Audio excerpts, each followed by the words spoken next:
आइए नजर डालते हैं अब छत्तीसगढ़ की खबरों की ओर। कोरोना संक्रमण को देखते हुए छत्तीसगढ़ में थमे ट्रेनों के पहिए अब एक बार फिर रफ्तार पकड़ेंगे। आज से Chhattisgarh Durg Ambikapur Durg express special train, Raipur Korba Raipur express special train और Raipur Kewti Raipur DEMU special train चलने वाली है।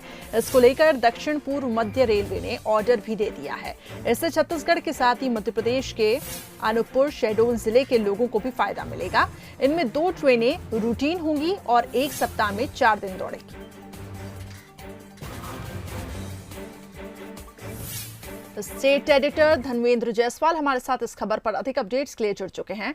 धनवेंद्र जी, कोरोना संक्रमण के बाद अब जिस तरीके से लॉकडाउन खत्म हुआ, अनलॉक के बाद आज फिर से ट्रेनें भी अनलॉक होने जा रही हैं। फिर से छत्तीसगढ़ में हम ये देख रहे हैं कि ट्रेन सुविधा शुरू होने जा रही है। कौन कौन सी ये ट्रेन होगी, इनके रूट्स क्या क्या होंगे? ये देखिए, ट्रेनें 20 मार्च से बंद हुई थी और उसके बाद से केवल गुड्स ट्रेनों का संचालन किया जा रहा था और कुछ स्पेशल ट्रेनें चल रही थी। लेकिन आज से 3 नई ट्रेनें शुरू हो रही है। बिलासपुर अंबिकापुर जो ट्रेन है वो सप्ताह में 7 दिन चलेगी। रात में 8:45 बजे रायपुर से छूट करके सुबह दुर्ग पहुंचेगी, माफ़ कीजिएगा, अंबिकापुर पहुंचेगी और दुर्ग से और अंबिकापुर से ये फिर दूसरे दिन शाम को छूट करके सुबह दूसरे दिन 9:15 बजे दुर्ग पहुंचेगी। रायपुर कोरबा एक्सप्रेस शुरू हो रही है। सप्ताह में गुरुवार, शुक्रवार, शनिवार और रविवार को चलेगी। ये शाम को 6 बजे को दुर्ग से रवाना होगी और रात में कोरबा पहुंचेगी और सुबह कोरबा से रवाना होकर के 11 बजे रायपुर पहुंचेगी। इसी तरीके से रायपुर से केवटी जाने वाली जो ट्रेन है वो बालोद भानु प्रताप होते हुए केवटी तक जाएगी। ये सुबह 9:15 बजे यहाँ से रवाना होगी और उसके बाद शाम दूसरे दिन ये वहाँ से वापस लौटेगी। तो इस तरीके से रायपुर और केवटी रायपुर अंबिकापुर जो ट्रेनें हैं ये सप्ताह में 7 दिन चलेगी। कोरबा रायपुर सप्ताह में 4 दिन चलेगी। ट्रेनों का संचालन किया जा रहा है और इन ट्रेनों में सोशल डिस्टेंसिंग का पालन कराने का निर्देश दिया गया है। यानी एक सीट छोड़ करके पैसेंजर बैठ सकेंगे। जो 4 सीट पैसेंजर के बैठने की व्यवस्था होती है उसमें केवल 2 लोग बैठ पाएंगे और जहाँ आमने सामने बैठने की व्यवस्था होती है वहाँ केवल एक पैसेंजर बैठेगा। तो इस तरीके से सोशल डिस्टेंसिंग का पालन करना पड़ेगा। इसके अलावा सभी यात्रियों को मास्क पहनना अनिवार्य होगा, उनको सैनिटाइजर साथ में रखना अनिवार्य होगा। तो इस तरीके से व्यवस्था रेलवे ने की है। आज से इन ट्रेनों का संचालन शुरू हो रहा है। देखना यह होगा कि इसमें कितने पैसेंजर होते हैं। हालांकि इस समय पब्लिक ट्रांसपोर्ट सिस्टम पूरी तरह से ठप है। बसों का संचालन भी बंद था, कल से बसों का संचालन शुरू हुआ है, आज से ट्रेनों का संचालन शुरू हो रहा है। तो अब लोगों की आवाजाही बढ़ेगी और जो समस्या थी, लोग परेशान थे, तो उसको काफ़ी हद तक निजात मिलेगी। लेकिन बसों में भी जिस तरीके से सोशल डिस्टेंसिंग का पालन करने के लिए कहा गया है, उसी तरह ट्रेनों में भी नियमों का पालन करना अनिवार्य होगा। बिल्कुल, और ये जरूरी भी है धनवेंद्र जी कि अगर ट्रेन में ट्रैवल करते हैं तो सोशल डिस्टेंसिंग, इसके साथ ही सैनिटाइजेशन, मास्क का उपयोग जरूर करें।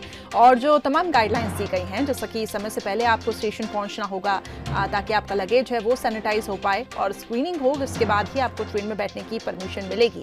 इसके साथ ही अंदर भी रेलवे विभाग ने कुछ व्यवस्थाएं की हैं और आज से अनलॉक होने जा रही हैं ट्रेनें। लेकिन पब्लिक ट्रांसपोर्ट भी अब धीरे धीरे इसकी शुरुआत हो रही है। कल भी छत्तीसगढ़ में कल से बस सेवाएं शुरू हुई हैं। ऐसे में बहुत जरूरी है कि जो छूट मिल रही है उसका सही तरीके से उपयोग करें। बहुत बहुत शुक्रिया हमारे साथ जुड़ने के लिए। खबर रायपुर से ही है, जहां सैलून दुकान खोलने के समय में अब कुछ बदलाव किया गया है। जिला प्रशासन ने पहले के आदेश में अब संशोधन किया है। अब सुबह 8 बजे से शाम 4 बजे तक दुकानें खोली जा सकेंगी। रविवार की जगह अब मंगलवार को सैलून बंद रखे जाएंगे।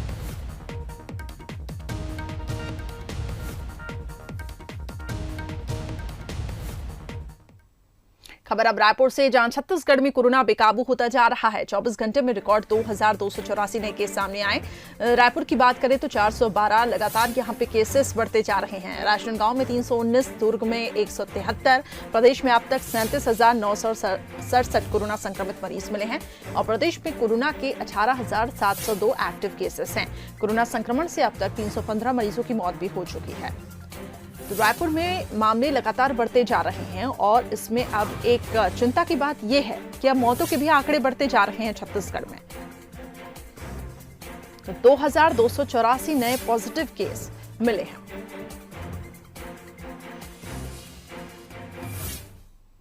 वहीं छत्तीसगढ़ में कोरोना संक्रमण तेजी से बढ़ता जा रहा है और इस बीच राज्य सरकार ने प्रदेश के आंगनबाड़ी केंद्र खोले जाने का फैसला ले लिया।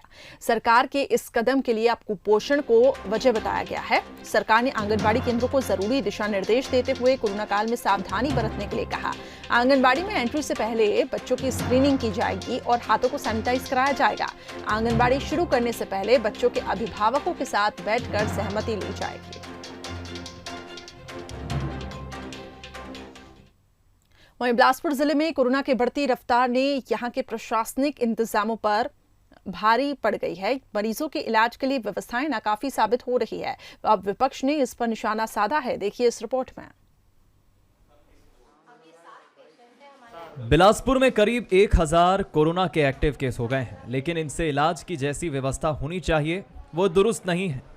बड़े बड़े दावों के बीच जिले में अब तक केवल 250 के करीब कोविड बेड की ही व्यवस्था की जा सकी है। अंदाजा लगाया जा सकता है कि बाकी मरीजों का हाल क्या होगा। वैसे कई मरीज होम आइसोलेट भी हैं, लेकिन इनमें कई गंभीर भी हैं। आरोप यह भी है कि होम आइसोलेट हुए संक्रमितों की रोजाना काउंसलिंग नहीं हो पा रही है और न ही उन्हें कोई ट्रीटमेंट दिया जा रहा है। कोरोना कल एक सीमित क्षेत्र में था, आज राज्य के सभी हिस्सों पर, सभी क्षेत्र में कोरोना पॉजिटिव मरीजों की संख्या लगातार मिल रही है, बढ़ रही है। राज्य सरकार अभी भी जागे, छत्तीसगढ़ की जनता की जान की रक्षा करे और कोरोना के प्रसार को रोकने के लिए ठोस और मजबूत योजनाबद्ध कदम उठाए। उधर बढ़ते मामलों के बीच हालात बिगड़ने के बाद अब जाकर प्रशासन मुस्तैद हुआ है। निजी अस्पतालों और प्राइवेट नर्सिंग होम को कोविड सेंटर्स के लिए तैयार करने के निर्देश दिए गए हैं। हालांकि ये काम कब तक पूरा होगा ये भी साफ तौर पर कहा नहीं जा सकता। अभी देखने में आ रहा है कि कई हमारे निजी अस्पताल हैं जो लोगों को एडमिट नहीं करते हैं, तो इसमें भी तय किया गया है कि वहां पर जांच भी करें और उनको एडमिट भी करें, ताकि हमारे जिला अस्पताल और सिम्स में जो ओवरलोड हो रहा है वो में कमी आए और लोगों को अच्छी सुविधा मिल सके। अभी जो चर्चा हुई है उसके हिसाब से 280 के आसपास बेड उपलब्ध हो रहे हैं, जिसमें कुछ वेंटिलेटर्स हैं और आईसीयू के बेड बढ़ रहे हैं। कोरोना संक्रमण के बीच फिलहाल लोगों को अपनी जान की सुरक्षा खुद ही करनी पड़ रही है और प्रशासन अब भी केवल व्यवस्था बनाने की बात कर रहा है। जरूरत है जल्द से जल्द कोरोना मरीजों को बेहतर व्यवस्था मुहैया कराई जाए। उमेश मौर्य, बंसल न्यूज, बिलासपुर।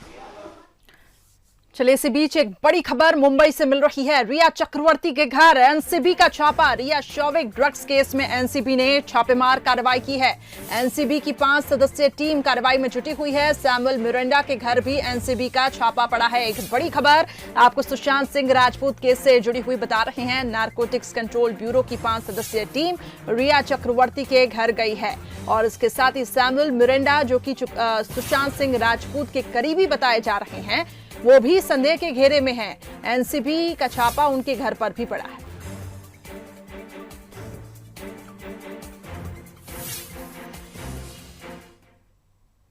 अब रुक करते हैं अगली खबर का। छत्तीसगढ़ में इन दिनों कांग्रेस और बीजेपी आमने सामने हैं। कांग्रेस ने तो बीजेपी को भागो जनता पार्टी कह दिया है। वजह है सोशल मीडिया में रमन सिंह के पोस्ट पर कमेंट सेक्शन को हटाया जाना। छत्तीसगढ़ में गिरती रिकवरी रेट और टेस्टिंग में पिछड़ने को लेकर डॉक्टर रमन सिंह ने कांग्रेस पर तीखा हमला किया था, लेकिन इस पोस्ट से कमेंट सेक्शन कमेंट करने की सुविधा रमन सिंह ने हटा दी थी। इसी पर अब कांग्रेसी मुखर हैं। कांग्रेस ने आरोप लगाया है कि बीजेपी जनता के विरोध की आवाज नहीं सुनना चाहती है। उधर इसका जवाब देते हुए पूर्व मंत्री बृजमोहन अग्रवाल ने कहा कि ये किसी की व्यक्तिगत सोच का मामला है कि वो टिप्पणी करने के बाद कमेंट सेक्शन ऑन करें या ऑफ करें। देखिए, रमन सिंह जी भाजपा के राष्ट्रीय उपाध्यक्ष, उन्होंने अपने ट्वीट पे रिप्लाई करने के ऑप्शन को खत्म कर दिया। भारतीय जनता पार्टी लोगों की आवाज, आम आदमियों की आवाज अब नहीं सुनना चाहती है। विरोध की आवाज भाजपा को बर्दाश्त नहीं है। दरअसल भाजपा अब डर चुकी है। भारतीय जनता पार्टी को अपना नाम भाजपा से बदलकर भागो जनता पीटेगी पार्टी कर देना चाहिए। और ये सब आदमी के, हर व्यक्ति के अपने व्यक्तिगत सोच होती है और इस पे कौन भाग रहा है कौन नहीं भाग रहा है तो जनता तय करेगी। कांग्रेस कौन होती तय करने वाली। वहीं राजधानी रायपुर में बीजेपी के नए जिला अध्यक्ष की नियुक्ति के बाद विवाद की सुगबुगाहट सुनाई देने लगी है। नए जिला अध्यक्ष की नियुक्ति के साथ ही मंडल में कार्यकारिणी गठन को लेकर खींचतान शुरू हो गई है। श्रीचंद सुंदरानी के जिला अध्यक्ष बनने के बाद बैकडेट में शंकर नगर मंडल की कार्यकारिणी घोषित कर दी गई, जिसके चलते शंकर नगर मंडल के कुछ नेताओं ने इस्तीफा दे दिया। इस्तीफा देने वालों में मंडल उपाध्यक्ष नरेंद्र निर्मलकर सहित 13 कार्यकर्ता शामिल हैं और इस्तीफा देने वालों का आरोप है कि कार्यकारिणी में पार्टी विरोधी लोगों को शामिल किया गया है। बड़े नेता विवाद को खत्म करने में जुट गए हैं। दरअसल नए जिला अध्यक्ष की रायशुमारी से कार्यकारिणी गठन होना था, लेकिन ऐसा हुआ एक पक्ष ने दिया है चिट्ठी, मैं बुला के बात करूंगा। कोई बड़ा मामला नहीं है, छोटा सा मामला है। वो वही मंडल के विरुद्ध में दिए हैं। इस्तीफा तो दे दिए, मनाएंगे उनको? निश्चित किसी कार्यकर्ता को नहीं जाने देंगे। मेरे वजह से नहीं है भाई, मेरे तो बनने के बाद का मामला है। मंडल अध्यक्ष के विरोध में दिए है उन्होंने इस्तीफा। मैं समझाऊंगा दोनों को बिठा कर। फिर भी 24, 25, 26 तारीख को, अब 25 को या 26 को फिर मेरे पास में आया था, मेरे से सहमति लेकर के, और उसने जारी करने में वो बीमार पड़ गया तो 1-2 दिन बाद उसने जारी की है। खाली इतना सही है, उसमें कोई ऐसा नहीं है कि विवाद कि उसने बाद में जारी की और पहले सिग्नेचर ले लिया, वैसा कुछ भी नहीं है। और मेरे जैसे व्यक्ति से तो संभव ही नहीं है। हाँ, ये देखिए आपस का मामला है और कोई इतना बड़ा मसला भी नहीं है ये। वहीं रायपुर में बगाड़िया कॉम्प्लेक्स के 2 ब्लॉक तोड़ने के आदेश हाईकोर्ट ने दिए हैं। पीआईएल याचिका पर फैसला देते हुए कोर्ट ने आदेश दिए हैं। कॉम्प्लेक्स के डी 25 और 26 ब्लॉक को कोर्ट ने अवैध निर्माण माना। हाईकोर्ट का यह आदेश अब नगर निगम भी पहुंच चुका है, जिसके तहत 1 महीने में अवैध निर्माण तोड़ने के आदेश दिए गए हैं।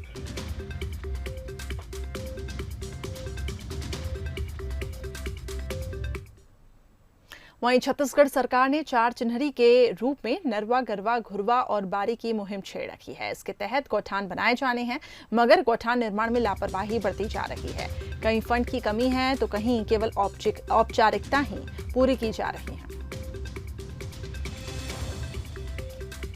तो जो तस्वीरें हम आपको दिखा रहे हैं उसे देखकर अंदाजा आप लगा सकते हैं। सरगुजा जिले के लखनपुर ब्लॉक की ढोडा केसरा गांव की तस्वीर। तंबू के सहारे गौठान बनाने का काम किया जा रहा है, यानी कि कितनी लापरवाही बरती जा रही है। सरपंच और सचिव बांस बल्लियों का भी इस्तेमाल कर रहे हैं, जबकि गौठान बनाने के लिए जो नियम सरकार की तरफ से जारी किए गए हैं वो कुछ अलग हैं। गौठानों में क्या सुविधाएं होनी चाहिए, इसके लिए पूरी गाइडलाइन जारी की गई है, लेकिन उसके बावजूद भी इतनी लापरवाहियां। पशुओं के बैठने के लिए एक अलग से प्लेटफॉर्म होना चाहिए, ये भी उस नियम में शामिल थी गाइडलाइन। बछड़ों और बीमार पशुओं के लिए चारा और शेड रहना चाहिए। पीने के लिए एक अलग व्यवस्था होनी चाहिए। सोलर पंप लगाने का प्रावधान, चरवाहों के रुकने के लिए कमरा का निर्माण होने का प्रावधान था, लेकिन काफी ज्यादा लापरवाहियां बरती जा रही हैं। खूंटा करके अभी बना दीजिए, जैसा भी हो। तो खूंटा तो उधर से अगल बगल से काटे हैं। अगल बगल कहाँ? हाँ, तो मानिए तो वहीं पे जंगल है। किस प्रकार से काटे हैं? तो वही बोल रहा हूँ, सर लोग बोले थे और काटे हैं। तो भाई अब खंभा की जगह में खूंटा लगाना था तो उचित तो ही था। और गौठान के निर्माण से मैं संतुष्ट नहीं हूँ, क्योंकि यहाँ पे जो जिस प्रकार का निर्माण होना चाहिए था, पक्के शेड होना चाहिए था, पिलर युक्त होना चाहिए था, कराकट, ये टेम्परेरी बना रहे हैं, जिसमें सरकार की जो योजना है वो फेल होने की स्थिति पे दिख रहा है। मैं ये चाहूँगा कि भाई ये बात ऊपर तक जाए, अधिकारियों के बीच में पहुँचे और आए वो खुद विजिट करें कि गौठान की स्थिति इस प्रकार होना चाहिए या इससे बेहतर होना चाहिए। कई बार मैं बोला कि महोदय जी कम से कम पिलर युक्त बनाया जाए और प्लास्टिक पन्नी के जगह ना रख के उसमें कराकट वराकट डाला जाए ताकि लंबे समय तक चल सके। और ये तो टेम्परेरी बना रहे हैं जिससे शासन की बस खाना पूर्ति हो रही है। वहीं छत्तीसगढ़ के सरकारी स्कूलों में दाखिला अब निःशुल्क होगा। यहां छात्रों से किसी तरह का कोई शुल्क नहीं लिया जाएगा। संचालक लोक शिक्षण की ओर से बुधवार को निःशुल्क दाखिले से संबंधित निर्देश जारी किए गए हैं। इसमें संयुक्त संचालक शिक्षा विभाग और जिला शिक्षा अधिकारी को अपने अपने संभाग और जिले के अंतर्गत शासकीय स्कूलों में छात्रों के निःशुल्क प्रवेश की व्यवस्थाएं सुनिश्चित करने के आदेश दिए गए हैं।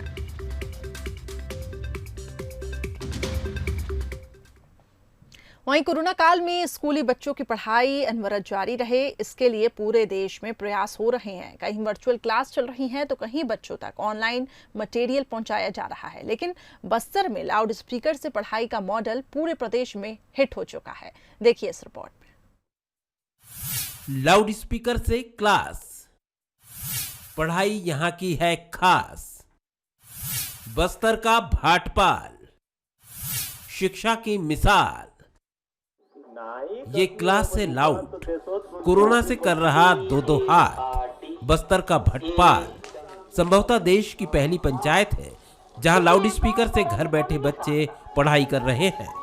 जैसे किसी बड़े आयोजन में लाउड स्पीकर जगह जगह लगे होते हैं, ठीक उसी तरह यहाँ भी लगे हैं ताकि कोरोना महामारी के बीच पढ़ाई जारी रहे।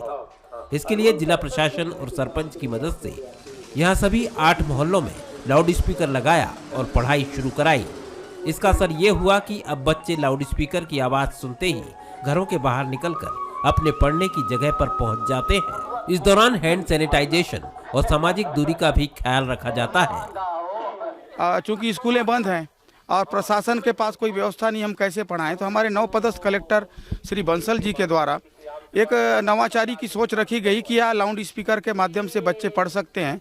और हम लोगों के सामने, ग्रामीणों को सामने आकर उन्होंने चर्चा करवाई तो पंचायत वाले इस मामले को लेकर तैयार हो गए और ग्राम पंचायत के निधि से पंचायत के सरपंच श्रीमती रयो कश्यप ने और पूरे पंचों के सहमति से यहाँ पर जो है आज क्रय किया गया लाउड स्पीकर को, और उसके बाद जो है ये व्यवस्था आरम्भ कर दी गई। आज पूरे हमारे लिए गौरव की बात है कि पूरे छत्तीसगढ़ का ग्राम पंचायत भाटपाल एक पहला ग्राम बना है जहाँ लाउड स्पीकर के माध्यम से शिक्षा हो रही है। कोरोना के चलते 23 मार्च से बस्तर समेत पूरे छत्तीसगढ़ में स्कूल बंद हैं, लेकिन भाटपाल पंचायत का ये प्रयोग अपने आप में मिसाल साबित हो रहा है। जिला प्रशासन ने तो इस तरीके से पढ़ाई की शुरुआत जिले के दूसरे पंचायतों में भी शुरू कर दी है।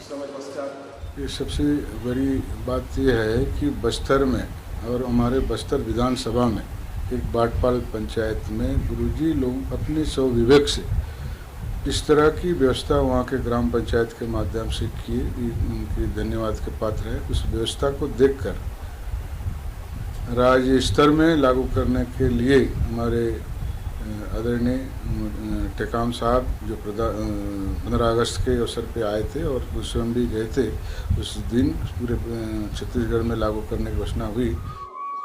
नक्सल प्रभावित इलाके में शिक्षा को लेकर इतनी सजगता विकास के बुनियाद का मजबूत होना भी है और यहाँ के लोगों में आगे बढ़ने की ललक भी।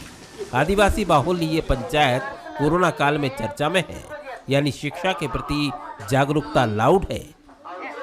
कोविड-19 की इस महामारी में जहां पूरे देश में शिक्षण संस्थान बंद है और बच्चे अपनी शिक्षा से वंचित हो रहे हैं, वहीं बस्तर जिले का एक पंचायत है भाटपाल पंचायत, जो कि अब शिक्षा के लिए रोल मॉडल बनकर उभरता हुआ दिख रहा है। और अब जिस तरीके से यहाँ पर लाउडस्पीकर के जरिए बच्चे शिक्षा ले रहे हैं और बच्चों के साथ साथ अंग्रेजी शब्दों का ज्ञान बच्चों के पालक भी ले रहे हैं। साथ ही साथ इस पंचायत में अगर कोई सूचना ग्रामीणों को तक पहुंचाना रहता है जिला प्रशासन या फिर पंचायत को, तो इस स्पीकर के माध्यम से वो सूचना तक पहुंचा रहे हैं। तो बिल्कुल कहा जा सकता है कि ये पंचायत अब बस्तर जिले के साथ साथ पूरे प्रदेश और देश में भी शिक्षा को लेकर रोल मॉडल साबित हो रहा है। और इस पद्धति को अब प्रदेश सरकार पूरे प्रदेश में लागू करने की तैयारी कर रही है। कहीं ना कहीं ये कहा जा सकता है कि भाटपाल पंचायत रोल मॉडल बनकर पूरे प्रदेश के लिए उठकर सामने आ रहा है। कैमरा पर्सन महेंद्र मेहरा के साथ प्रशांत गजबीय, बंसल न्यूज, भाटपाल। वहीं बालोद में अब सीताफल से आइसक्रीम तैयार की जाएगी, क्योंकि यहाँ बड़े पैमाने पर सीताफल का उत्पादन होता है और इसलिए रोजगार और आय के नए अवसर बनाने की तैयारी यहाँ शुरू कर दी गई है। सीताफल से बनेगी आइसक्रीम, आइसक्रीम में जुड़ेगा नया फ्लेवर, मजबूत होगी छत्तीसगढ़ की इकोनॉमी। जल्द ही बालोद की तस्वीर बदल जाएगी, जल्द ही यहां रोजगार के नए अवसर पैदा हो जाएंगे और जल्द ही यहां लोग सीताफल आइसक्रीम का स्वाद भी चखने लगेंगे। जी हां, बालोद कलेक्टर और कृषि विभाग की पहल पर तैयारी शुरू कर दी गई है। यहां एक्सटेंशन रिफॉर्म्स आत्मनिर्भर योजना के तहत पल्प एक्सट्रेशन मशीन, आइसक्रीम बनाने की मशीन भी मुहैया हो चुकी है। अब सीताफल तोड़ने से लेकर आइसक्रीम बनाने और बेचने पर काम शुरू होने वाला है। जिला बालोद में सीताफल बहुतायत मात्रा में पाया जाता है। ये बाड़ियों, खेतों एवं जो जंगल है उनमें भी मिश्रित रूप में पाया जाता है और ये फल जो है बहुत जल्दी ख़राब हो जाती है, इसीलिए इसको ऑफ सीजन में उपलब्ध कराने के लिए इसके गुदा को हम प्रिजर्व करके रख रहे हैं, संरक्षित करके -20 डिग्री सेल्सियस में डीप फ्रीजर के माध्यम से। इसके पश्चात हम इसको ऑफ सीजन में जो किसानों के लिए ज़्यादा मुनाफे का स्रोत हो सकता है, आइसक्रीम बनाएंगे। हमारे पास मशीन उपलब्ध है, पल्प एक्सट्रैक्शन मशीन, आइसक्रीम बनाने की मशीन, और महिला कृषक समूहों को मोबिलाइज किया गया है। उनके माध्यम से हम किसानों को लाभान्वित करेंगे। बालोद में बड़े पैमाने पर सीताफल का उत्पादन होता है। यहाँ 31,899 हेक्टेयर जमीन है। यहाँ उन इलाकों की पहचान की जा रही है जिसमें सीताफल का दायरा बढ़ाया जा सके। कृषि विभाग से मिली जानकारी के मुताबिक सीताफल के गुदे को ऑफ सीजन में उपलब्ध कराने -20 डिग्री में डीप फ्रीजर में स्टोर करके रखा जाएगा। इसी से गर्मी के दिनों में महिला समूह के माध्यम से आइसक्रीम तैयार की जाएगी। दिलेश्वर देवांगन, बंसल न्यूज, बालोद। अब बात ऐसे गीत की जो जर्जर सड़क के ऊपर बनाया गया है। सरगुजा जिले के अंबिकापुर सीतापुर नेशनल हाईवे 43 की दूरदर्शा पर इस गीत की रचना की गई है। लोक गायक गोपाल पांडे ने इसे गाया है, जिसमें देवा माई से वो विनती कर रहे हैं। सुनिए।